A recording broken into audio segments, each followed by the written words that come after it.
Hi, and welcome to another episode of Fresh Waves. I'm your host, Bren Masson, and today on Fresh Waves, we're going to be speaking with Lisa Ronco and Frank DiGenova about hairdressing.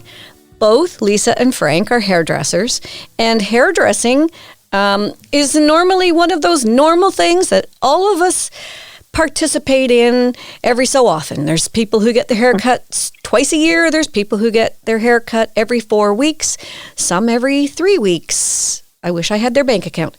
Anyway, but COVID has thrown us some really interesting curves. When the lockdown happened last spring, there were people who went for months without having their hair cut or dyed. There were hairdressing salons all over the place, handing out the back door dye kits for poor people who just couldn't face another week with the skunk line of gray hair growing in. It's been a bizarre year for all kinds of workplaces, and I think hairdressing is not an exception. They are in a bizarre place. Welcome aboard, Lisa and Frank. Hey, Brenda, thanks for having us. Yes, thanks for having us. It's a pleasure. Let's talk about how COVID affected you. Lisa, we'll start with you because you're in the Stouffville area, so York region, and you really had to revamp your entire business because of COVID. I did, actually.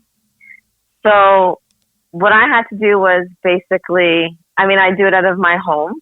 So I had to put a curtain up. I had to take everything out of the salon that I don't use daily, just to keep it as minimal as possible, and it's easier to disinfect everything that's down there. So instead of me disinfecting, basically at the end of the day, I disinfect after every single person that comes in the door. Wow. Yeah. It's about almost an hour's worth of cleaning. That's so labor intensive. It is. Is that the industry standard now? I'm doing more than what the standard is. I have, and for my reason for doing more than what the standard is, for me, I have clients that are cancer survivors, heart attack survivors, autoimmune dysfunction things, and I just need to keep it as clean as possible for everyone. Wow. Frank, are you doing the same thing? Well, my story is a little bit different. I actually had to really restructure because I used to own a salon in downtown Toronto on Yorkville, and I was renting a chair when this all happened. So what I ended up doing is it was March, I think 14th to 15th was my last day, and everything just shut down. And then when I went back, I had to change salons because my former the owner of the salon was renting a chair, wanted all the rent. So I said I couldn't do this because we weren't getting any clients anyway. So in the new salon, I was for 1 or 2 months, and then it wasn't working because people, as you said in the beginning of the show, they were not coming as frequently, or they're too afraid, or they were working remotely. They weren't coming into the city. I live in Pickering myself, so that forced me, after being downtown for 36 years, to work out of my home in Durham. So it really changed everything, and patterns are all over the place too. Yeah. Wow, that's quite the drastic change. So did you have to do any remodeling at your house, or basically just use the sink in the basement that normally you would use for paint? Well, I did do the paint, but I did paint the walls about maybe 4 or 5 years ago, because I've always subconsciously wanted to leave downtown, and this pandemic actually kind of forced my hand, and I had the salon in the home for 4 or 5 years prior, because I was doing it 1 day a week at home. So I was all set up, ready to go. Oh, that's good. As I did with Lisa. Yeah, I did with Lisa. I went to IKEA and I did some drapes, and I just put some more PPEs around, and I had a different protocol from what I was doing before the pandemic, obviously. Now, when you were working downtown, Frank, and you had a regular day, how many clients would you see in a normal busy day? Well, it's just like the wind blows. You might have 7, 8. You might have 2. Like, it all depends. Well, in a normal busy day, I would say maybe 6, 7. Okay, and now after COVID, now how many do you have in a day? A lot less. I mean, when I first went back to work post, and when we got, it was I think Ford said something about June 29th. I think I went for the first day when we were allowed back. I was booked solid for 2 weeks. Like, I mean, back to back to back. Yeah. I could buy myself a Lamborghini in no time, right? So, and then it just like it went off a cliff. Just went right. People that were coming, at least to attest, can attest this too. Like people that are coming every 4 weeks were coming. Oh wow! It's like I don't have to cut my hair every 4 weeks anymore. I can go 3 months. Oh, great! So the patterns changed. Yeah. So it just dropped off, and then it just came back slowly. But I made a decision to leave anyway because it was costing me to go to work downtown. So do you think, Lisa, you had a set of clientele before COVID hit? And I think you said at one point you could do 2 or 3 people, like you'd have that flow going through your even home studio where you've got one with color sitting while the other one was getting a cut while the other one was just coming in the door kind of deal? Yes. And now with COVID, it was like constant. Yeah. So for you, what's the turnaround been like?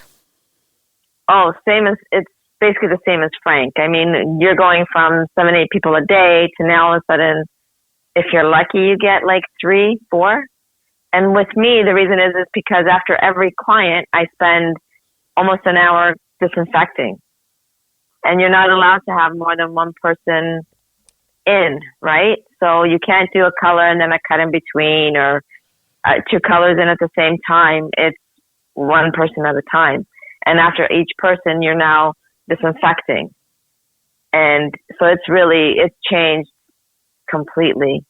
So what would your disinfectant protocol look like? I mean, are we just talking about wiping down the seat that the person was sitting in and wherever they would spit to? So maybe wiping off the mirror in front of them or something like that? So as soon as you walk in the door, I have to basically wipe down the walls, the door, the doorknob, all the glass that's there. I even go as far as like, because when people come in, I have them take their shoes off and put on slippers. And so I do the floors. I do everything from front door right through to the basement. Then you have to sanitize the sinks, the mirrors, the walls, all the tools that are out that I use. I use mechanic toolboxes. So it looks like a little bit like a garage down there. Garage, yeah. And thank God I have all that because they're all metal and it's so easy to disinfect those. Yes. And then the chairs and the sinks and everything, like it's insane what you have to disinfect. I mean, and it's funny because people say, oh, but I didn't touch the walls. And actually every single person touches the walls. They don't even realize it. Like you don't even notice that you're doing it. Like you might lean or put your hand there and I don't say anything when people come in. I'm just like, well, I'm just going to clean it anyway. So it doesn't matter. But you don't realize that everything you're touching on the way in and out. Like, and it makes me chuckle because they're all like, oh, I didn't touch anything. And I'm like, oh my God, you touched 30 things on the way in. Yeah, well, they do, don't they? Because a person will if you're taking your shoes off, you might lean against the wall with a shoulder, but you also might put your hand against the wall and balance yourself while you're taking off your shoes or something. Yeah, it's for me, it's hilarious. Like it's totally fine. But I love it when they say, oh, I didn't touch anything all the way. I was so good. And I'm like, okay. All right. And Frank, are you as thorough? I'm not as thorough, but I am thorough.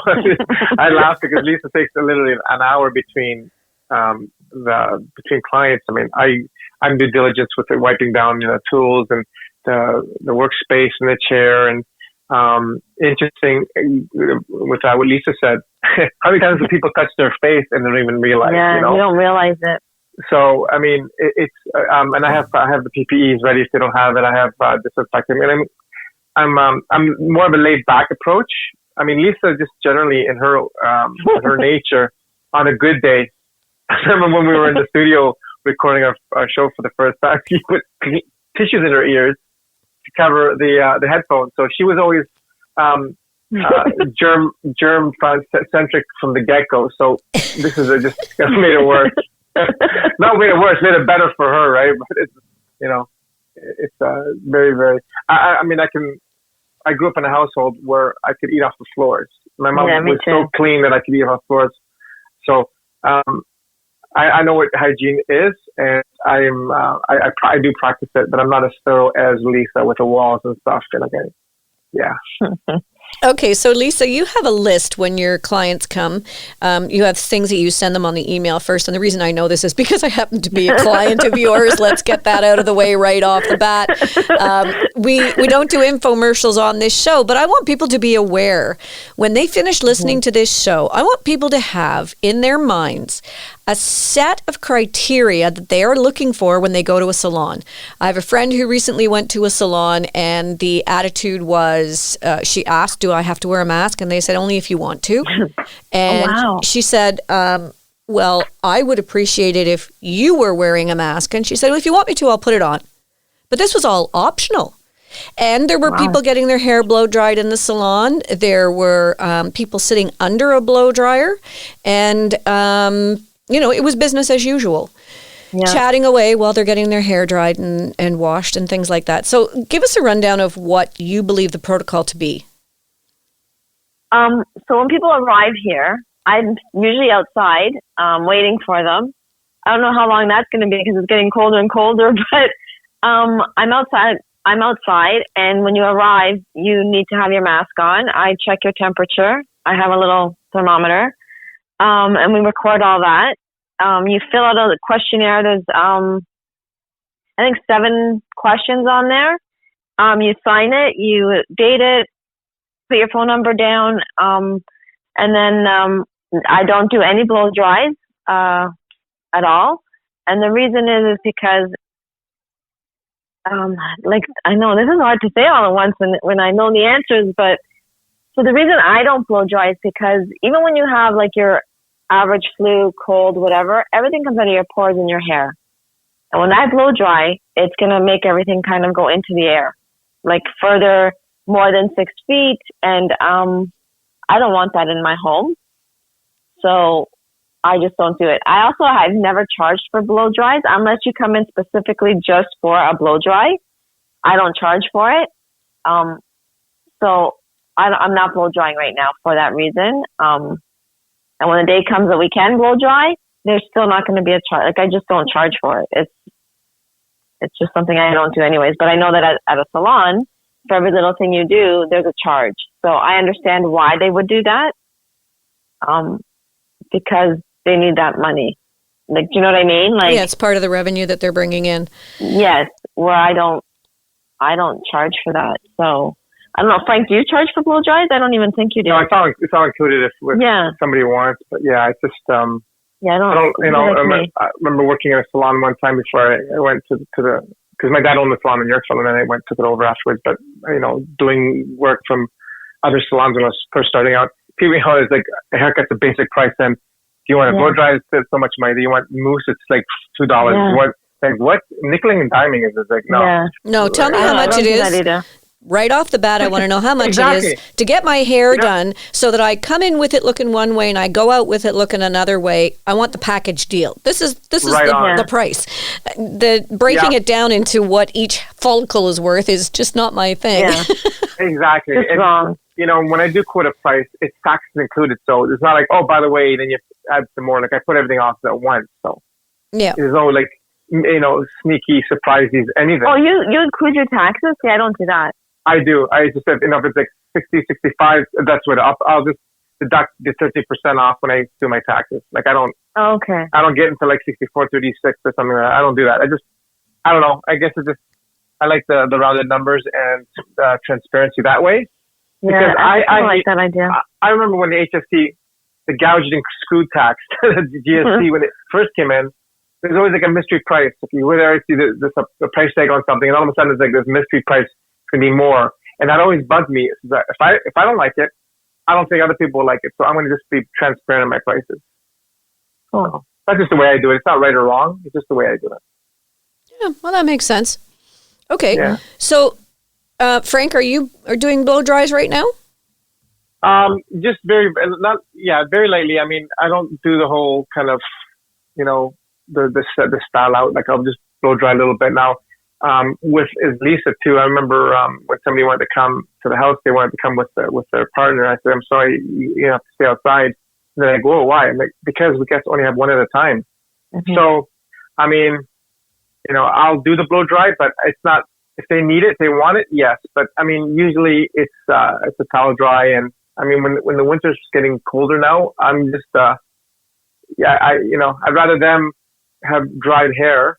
I mean, and then compromise their immune system in the cold with that, as opposed to just me, because when people come into my salon, I always, pre-screen them. It's like, you have any symptoms or not.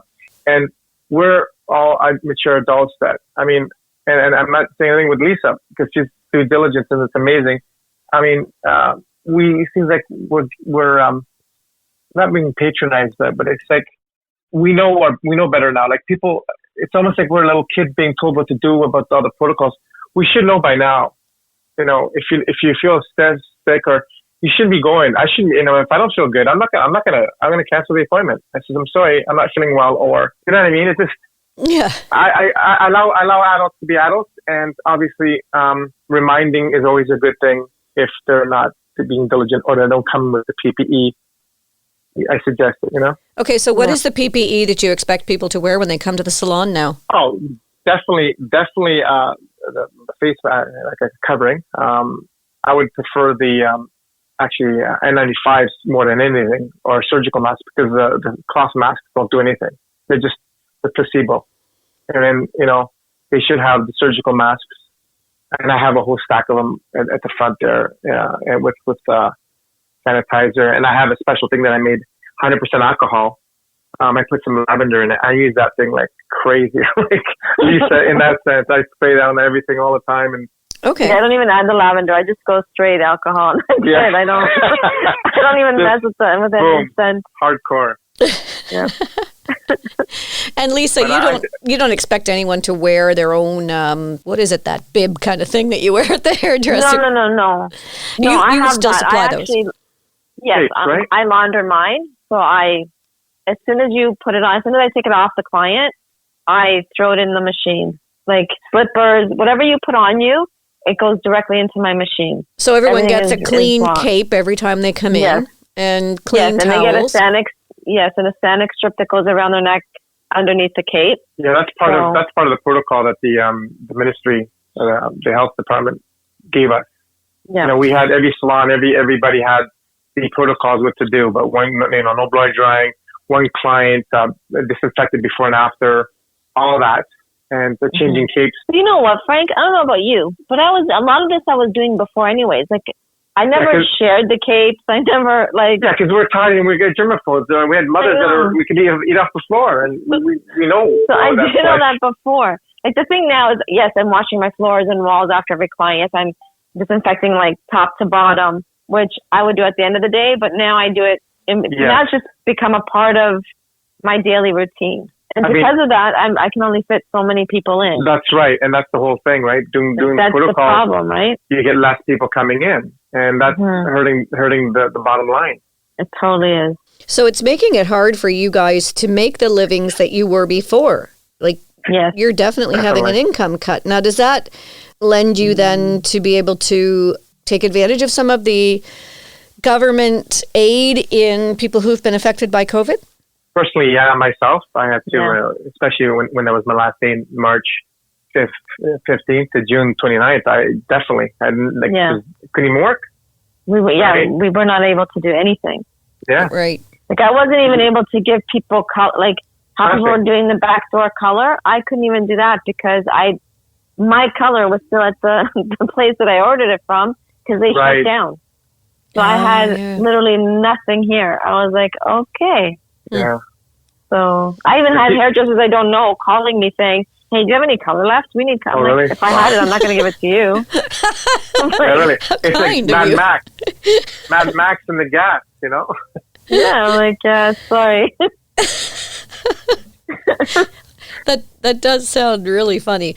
And I know you, so you're not that kind of person who's, no, it's mine and you can't have it. But in the same sense, it's a cutthroat world, isn't it? When everybody's grabbing for the last straws, you want to supply for your clients, and the people calling you want to supply for their clients, and everybody's just trying to do the best they can with what was available. And I don't think anyone had any surplus stash of hair color in their back room. I know. I'm like, and I don't even know these hairdressers. And there are hairdressers from town, apparently. And I'm like, if I had it, I'd be using it. See, I had a stash. I had a double stash, actually, myself. Because I had to, all the supplies I had downtown. Oh, yeah. I brought to my home, and also what I had left over, what I had from my home. So I amalgamated two of everything, basically.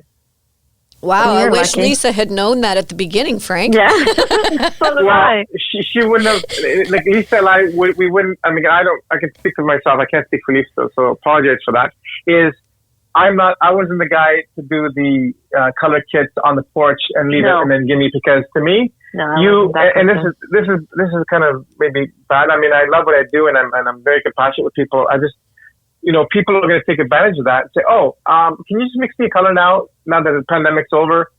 You teach people not to need you anymore. Okay, because, no, that's not true. I have to disagree with you.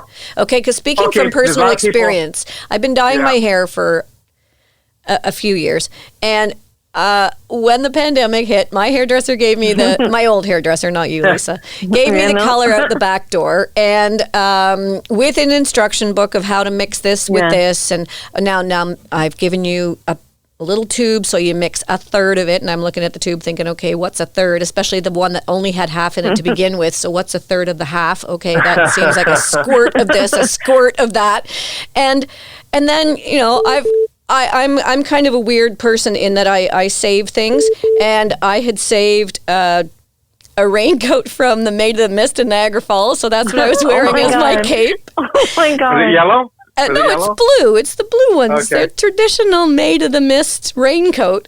So I've got that on. And let me tell you, you need the arms of an octopus to do your own color and to do it well. And I sit in the chair, and Lisa, you can attest to this. I watch. Mm-hmm. And I'm watching how you're doing things. I'm watching how you're splitting the hair and everything. And the old hairdresser used to use the back of the comb as a little guideline, zip, part it there, put the color in, brush it all in. You come to do it yourself, and you feel like an absolute moron. You can't, now how do I brush it this way or that way? I've watched her do this every month for 10 years, and I still don't know exactly, because it's a totally different perspective when you're doing it on yourself as opposed to standing behind a person's head. And you can't see behind your head no matter how good your mirrors are at home. You have no idea if it's even at the back. I saw so many people who had black hair at the back and brown hair at the front. Frank, if you gave out 100 kits through your back door, people are still going to come back and have you do it, because it's just not the same when you do it yourself. Sorry, Frank. Okay, go ahead. No, go ahead. It's just, I know my experience that, with certain clients that I had, a lot of them, they just chose to go gray. I had one woman coming from, she took three or four different transits, because I live outside of the city, to come see me. She even took an Uber afterwards from the GO station, because she couldn't. But I have clients that she wanted to come for me to do her hair, like she had to go cross town. But then there's a lot of people that are professional. Not everybody can do that, but there's other people that can just throw their color on. It's good enough, and they just learn how to do that. And when you have when things happen, when we have necessity, when you need to do something, we adapt and we do it. And some people, they don't come back fully. I have people that don't know how to put their own color on, and I know some people that have their husbands to do it, their daughters, and it's not the best, but it does it. In my experience, I can only speak from my experience, but I know a lot of people that are not my clients say that they're doing their own colors now, because they're not going to pay that money to go to a stylist. That's just, it's where you put the spotlight. Right. Yeah. I guess that is. There are people so I just, but well, I just feel like to do that. We're at a spot where we have to take our first little break. So we'll take a break, and when we come back, we'll continue our conversation and giving people tips about what to look for in a good salon that's practicing good protocol for COVID-19. And we're talking with Lisa and Frank, both hairdressers and both people who are following the protocol. So stay tuned. You'll want to hear what they have to say before you go and get your next haircut. You're listening to Fresh Waves, and I'm your host, Bren Masson. We'll be right back. Well, we're back on Fresh Waves. We're talking with Lisa Ronco and Frank DiGenova, and we're talking about hairdressing, specifically hairdressing during COVID-19. I will tell you, listeners, because you'll need to know the date of today, because it matters. We are on the 18th of November, and according to Premier Doug Ford, we are staring down the barrel of another lockdown. So I'm telling the date on this podcast and this radio show only because it makes a big difference in how we're looking at moving forward with getting a haircut. So we've gone through some of the protocols. Lisa's are very stringent, and she's very militant about getting her protocols together. And it's a self-protection as well as protecting the client, isn't it, Lisa? Absolutely. Yes, because I also have an autoimmune deficiency. So yeah, for me, it's also just as important. And you know what, though? I really want to know that I'm keeping everyone as safe as possible. Because you'd hate to be the one that someone got something from, right? Like, yep. So I just want to know that I've done everything in my power to do. Well, when we were talking in the first half about not blow drying, because that's the protocol, because of course the virus is in the air, and you spread it further in the air by doing simple things like singing or blow drying, things that move air around. I had this very funny vision. You know how they have the restaurants outside with people sitting outside on patios freezing to death underneath those little heaters? It would be really funny to see people standing in your backyard with power bars and their hairdryer connected, blowing their hair dry in the backyard. That would be really funny. You know what, though? It may get to that one, like in the spring and summer. Like, we don't know, right? Like, yeah. Who knows what's going to come? Who knows what's going to happen? And maybe you'll move your salon from the basement to the garage so you can have the garage door open. And and then you can blow dry because it's going to be going outside instead of into your house.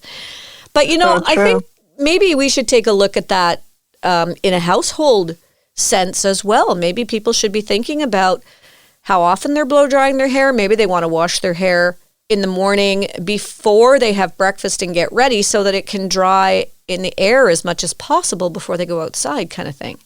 And that could be a possibility. But if you're already in that, like, so if you're at home and you're with your, what are they calling it now, the bubble, like in your own little bubble at home? Yeah. That's your bubble. Whether you blow dry your hair or you don't blow dry your hair, you're already mixing all your air molecules. It's all, right? Like, everything is mixed.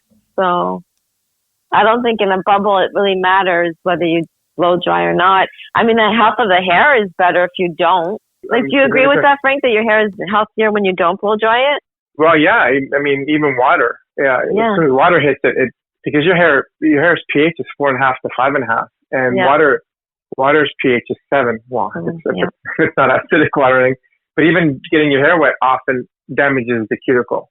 Yes. So never mind just heat or, you know, because you're in the wintertime. When the hair is cold, it contracts, and when it's warmer, it expands. That's why we have more deepening of waves and curls in the summertime. But when it's humid, when there's no moisture in the air in the wintertime, and the furnaces, our hair just looks like a limp wig. It looks like a frizz. Right, and so that's why, you know, when you down south, you get beautiful. You know, when you go down south, your hair is always amazing because it's more moisture. But yeah, I mean, I like what you said, Lisa, about the bubble, because I mean, when you're sharing your household, it doesn't matter what you're doing. I mean, even flushing the toilet brings up.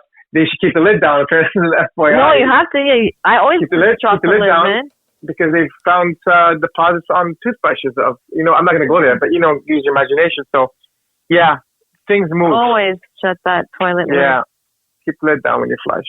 You know, one of the funny thing is that they say this year, because of the COVID-19 protocols that are in place, there are less colds, less flus, and we're just entering flu season, so that's maybe a little premature to say that.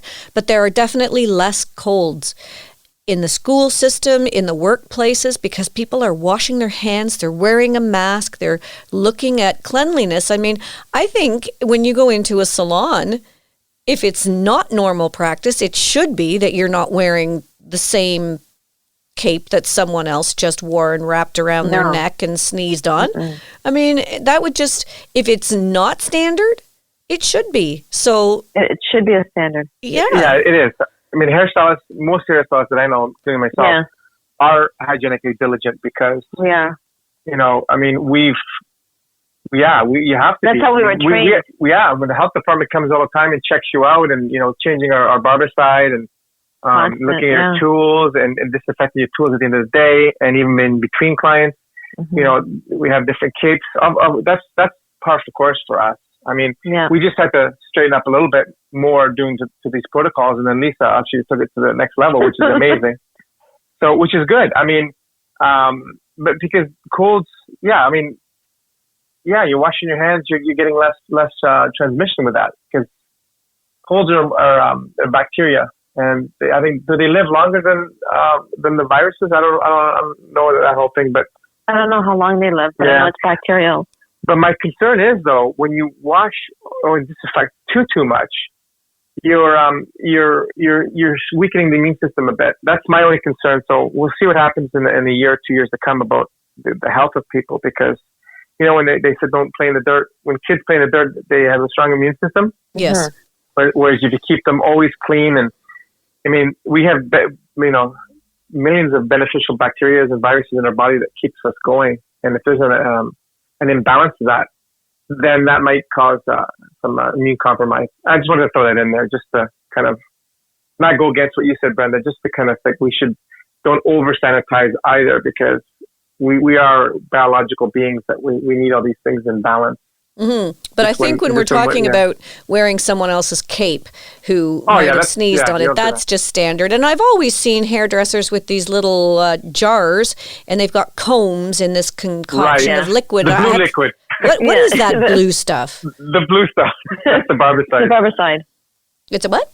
Go, Lisa, you do it. Go ahead. No, go ahead. You're good. The barbicide is the magical blue liquid that's in front of everybody there. It's you keep your combs and anything that's had contact with people with hair, especially when you drop your combs and stuff, which happens at the end of the day. It disinfects everything. And it's a disinfectant then. Yes. Yes, and Lisa, we both took that barbicide course, the COVID course, because when we were on break between March and June, many hairdressers took the COVID test. And we have certificates that we know how to deal with the COVID protocols through barbicide. They give up the graduation, the certifications. So you're actually certified COVID-19 friendly people. We are. Then they say that at the exact same time. You guys are so cute. We're holding back, Brenda. We're more animated usually, but we can't see each other, and it's like I know it's really hard when you can't see each other. Yeah. Well, we could have done Zoom, but the audio quality is beyond pathetic. So we decided to do the Bluetooth on the Rodecaster Pro, and that's how we're bringing this interview to people today. So, Frank, just before the break, we were talking about handing out hair dye and how difficult it is for a person like me. I can only speak for me. I felt like I needed to have octopus arms that grew out of the back of my shoulder blades in order to be able to do the hair color properly. But there will be people that will hit the drugstore and buy color, and for $15, they're good to go, they think. I know the quality of the stuff isn't as good, and it can damage your hair and things like that. But for them, they think, oh, well, $15 and I don't have any gray.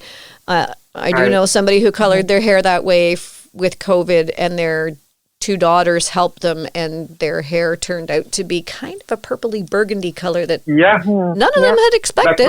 That's right. Nope. But and it makes our job. Then they miss going to you guys. But I don't think in the long run that people are going to make that switch and stay with it. In the long run, I agree. People like the experience of going to the salon, of talking to the hairdresser. My old hairdresser I went to for 25 years, I felt like I knew her. Yeah, for sure. Your friends, yeah. You become family.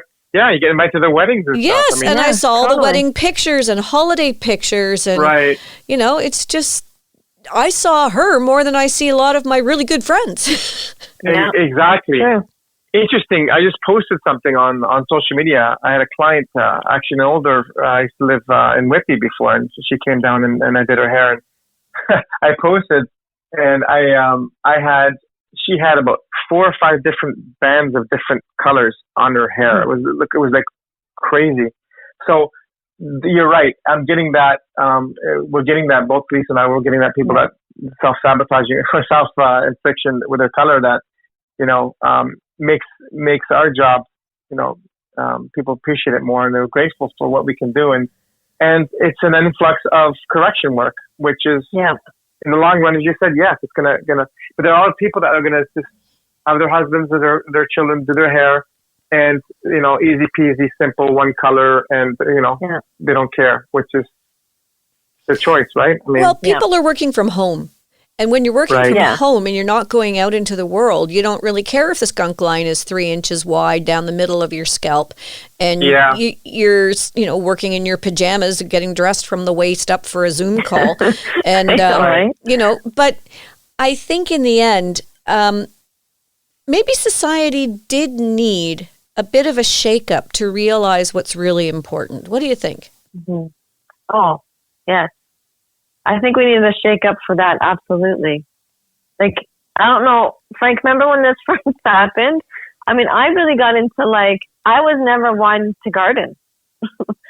I got into, growing my own vegetables and growing my own herbs, and I think that's what we all needed to do. We were so running around like chickens without heads, trying to get everything done and not realizing really what was important. Yeah, I was selling the alarm bells too, though, Lisa. I was like, we got to learn how to grow our food. What is this food? The food supply stopped down, and now Lisa was baking bread. She never did that before, and never. I became very domestic, which you know what, and it's great because now I'm like, okay, I know I can make bread if I need it. I know I can grow herbs if I need them. And it was actually very relaxing. Yeah. It was just amazing. It was just an amazing, I found the greatness in what happened. I wasn't scared. It was for me, I was like, oh, this is peaceful. This is nice. What I think happened, go ahead. I was just going to say myself is what this whole pandemic has done is, it made us all realize what is important in our lives. And, as Lisa was saying, we were running around like that. We were stressed out.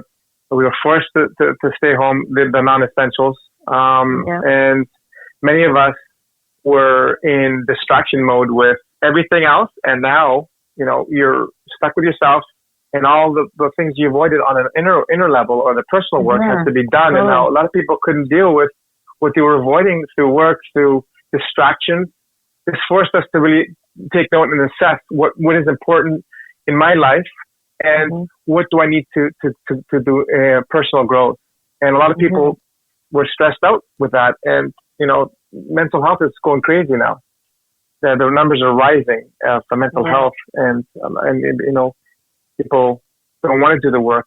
They've seen the demons because they're not distracted anymore. And it's a good thing that happened to us, I think, to look within and see what matters most. Mm-hmm. Yeah. Mm-hmm. Now, having said that, we also don't want to belittle the fact that some people have lost everything. I mean, there are people who have two incomes and both incomes have been lost. The people I find who are really sitting telling me that this was a good thing and the earth needed to reset are usually government workers and school teachers who have not taken a hit at all through the pandemic and have not lost one dime of pay through this whole thing. For those people who were working in industries, restaurants and et cetera, who have really been flattened by this. It's a whole different ballgame. And my heart goes out to all of those people. Yeah. And it's a very trying time for some. Oh, no, Indeed. it is. Totally, Indeed. Brenda, it is. Like, that. We're not belittling that at all. I mean, I know Frank and I both have experienced that. I mean, we lost our livelihood I lost my in own March. Yeah. Like, we had no work, no nothing, no income, no nothing. Like, it was very scary, very frightening. Ask Frank, I was even debating and saying, I think I need to sell my home. I don't know what I'm going to do. I don't know where I'm going to go. I was very in a position scary. too. Yeah, I was in a position too. And, we're just saying it. I think I understand totally what you're saying. And for all those people that have gone through that, is that, I mean, Lisa and I were in the same boat. We lost everything. I mean, our careers, but it also, it kind of reset in the sense of what's important, to make that extra buck, to be stressed in traffic, to get that extra dollar, or to see what's important. Family. I mean, we couldn't see our family members in old age care units and hospitals. Maybe we took for granted that we took advantage of our extended family, and we didn't appreciate them, and things like that. But yeah, I know it really did also make you feel like you could do with a lot less than you thought you could.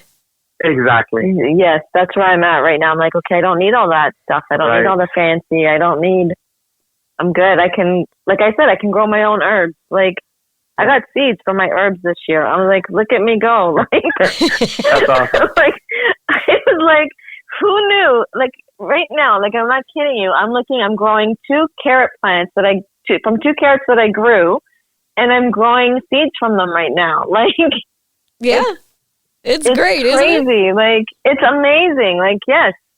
I've got totally amazing. I've got herbs drying in my basement as we speak, and we'll have to have a show on gardening, either on your show on Whistle or mine, and we'll talk about funky gardening because I decided I would plant potatoes, and in the weirdest places, I'm still digging up little potatoes. So anyway, all right. So let's give people a comprehensive list of what they're looking for when they go to a salon. So they're thinking of getting their hair cut. They don't want to go back downtown because they're not working downtown right now. They're working from home. So they're going maybe to a new place, and they go in the door and they see hair dryers going and people not wearing masks. Should they turn around and leave? What should they expect when they walk in to see a well-prepared salon? Personally, I don't know about how Frank's going to feel. I mean, we could be coming from 2 different spots.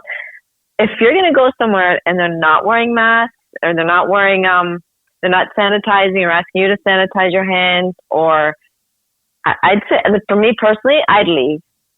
I would just walk out. I'd want to know that you're wearing a mask, I'm wearing a mask, that everything is being sanitized. I want to see the barber side. I want to see that combs are going in there. I want to see that it's not overpopulated, meaning that there's not more than 1 person per stylist. No blow drying should be happening. Would you like to see the chairs spaced further apart in the big salons? They should be. They should already be. As far as I understand, even in the bigger salons, I mean, they should be. Everything should be. I think it's some places are going 8 feet between chairs, but I heard that it's 6 feet. But their staff should be cut in half. If they've got 10 people, there should be down to 5 people. Like, I mean, every second chair should be removed. I was trying to remember how many chairs. I think it's every second. I know the salon that I was working at for a while. It's every second chair. So the staff is on schedule. So they work 3 days a week as opposed to 5 or more. Yeah. And they're spaced very far apart. Only 1 person at a time coming in the salon. Obviously all the PPEs and all the protocols. Washing I don't know in the salons, but should not be used. No coffee. Sorry, Frank, what did you say?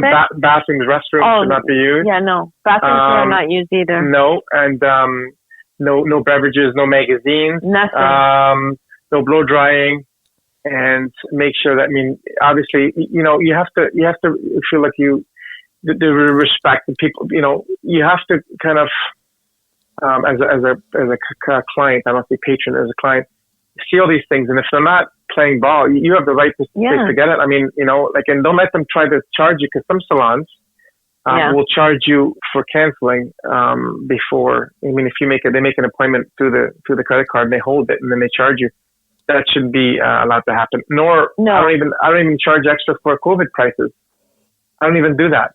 What do you mean charge extra for COVID prices? Some people have raised the prices, and they put $25 on each service to cover for the COVID BS, the disruption.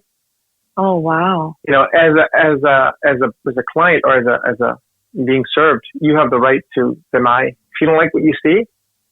But I will admit, so what I did, Frank, is I had to raise my prices only because the products that I get in here, everything's gone up. Yeah, $25, $30 on top of that. I heard people charging $80 more on top of the normal price. God. So no, like that's not good. You're not raising to gouge. No. So I think Brenda is if you don't feel right, we all have a gut instinct. We have our mental capacity, we have our emotional capacity, and we also have that gut instinct. If it's off, you have every right to say no and leave. Yeah. Okay. So people, when they walk in the door, they should be looking for the staff to be wearing masks, hand sanitizer to be readily available and encouraged. And, Lisa, you and I have been together getting my hair cut since you were allowed to go back and get haircut since my other hairstylist retired. We've never had a problem with wearing masks. I mean, if you're going to be cutting close to my ear, which happens, I take off the elastic for a few seconds and I put it back on. And, we're managing. But it makes you hold it on your... Yes, but when you take it, like you have to tell people, when you take it off your ear, you're also holding it against your face. Yeah, but... your face isn't exposed at all. Yeah. And then it goes right back on. So it hasn't gotten off your face at all. But yeah, like... If I need you to remove the mask, but it's like, and if you're a male and I'm doing your sideburns, again, you're holding it against your face and it comes off your ear just so I can see your sideburn. And I don't do beards. I don't do any facial hair whatsoever. Like it's not going to happen. You can't because the mask is on. It's funny, when I first did my first client way back with a mask on, I was so like a fish out of water. Yeah. Now I don't even take the mask off. I just might use my comb. And I just pull I don't even touch, they don't take the masks off. I can cut around the ear, I can do colors. The mask stays on, and it's like second nature now. Mm-hmm. I think it's like everything, isn't it? We all just have to get used to it. Yeah, totally. Yeah, I'm not an anti-masker. I don't understand the movement at all, quite honestly. I just think that it does, like everything, take a bit of getting used to, and we all just have to persevere and get used to it. It's the new normal. Yes. Well, I don't want to say it's a new normal. For now, I don't want this to be normal for our lifetime.